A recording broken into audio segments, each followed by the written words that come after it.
Israel today. He just wrapped up a full day of meetings, including one with Prime Minister Netanyahu.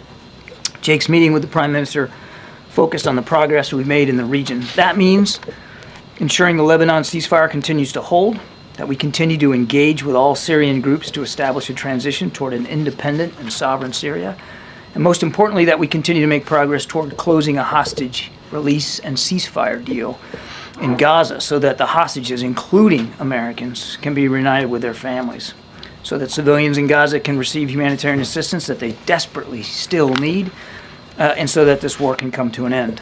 Jake will now travel to Doha and to Cairo to continue these efforts. His travel, of course, coincides with that of Secretary Blinken, who is traveling to Jordan and Turkey, making clear our commitment to a Syrian-led transition process so that the Syrian people and their aspirations can be realized. The President is being regularly briefed on all these meetings and remains in close touch with his national security team as the situation in Syria continues to develop, and it does continue to develop.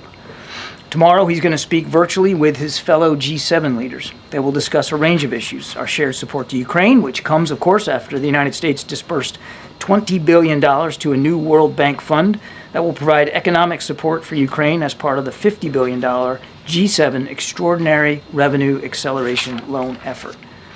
And that, of course, I think, as you all know, leverages income earned from frozen Russian sovereign assets and increasingly puts the cost of war on Russia with no burden to the taxpayer here in the United States. We're going to continue to explore ways to make maximum use of those assets, by the way. And I'd note that also today the President approved a new security assistance package for Ukraine that will provide them with additional air defense, artillery, drones, and armored vehicles. It's the 72nd such drawdown package announced by the United States, and as the President made clear, we're going to continue to provide additional packages right up to the end of this administration. I think G7 leaders can also be expected to discuss ongoing developments in the Middle East, of course, how we're helping Israel defend itself against active threats, and how we're all working towards that Syrian-led process we talked about.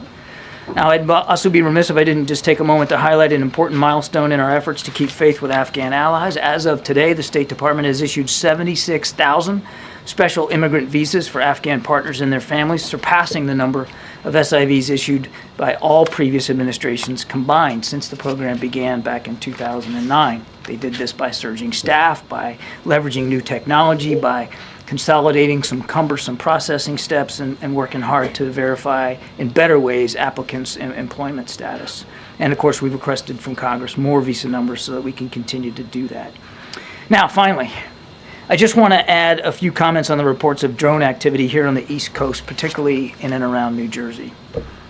We have no evidence at this time that the reported drone sightings pose a national security or a public safety threat, or have a foreign nexus. The Department of Homeland Security and the FBI are investigating these sightings, and they're working closely with state and local law enforcement to provide resources using numerous detection methods to better understand their origin. Using very sophisticated electronic detection technologies provided by federal authorities, we have not been able to, and neither have state or local law enforcement authorities, corroborate any of the reported visual sightings.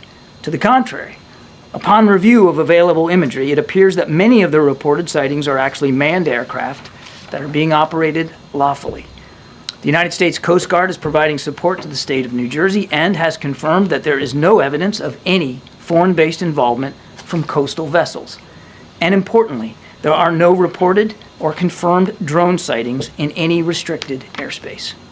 Now, that said, we certainly take seriously the threat that can be posed by unmanned aircraft systems, which is why law enforcement and other agencies continue to support New Jersey and investigate the reports, even though they have uncovered no malicious activity or intent at this particular stage.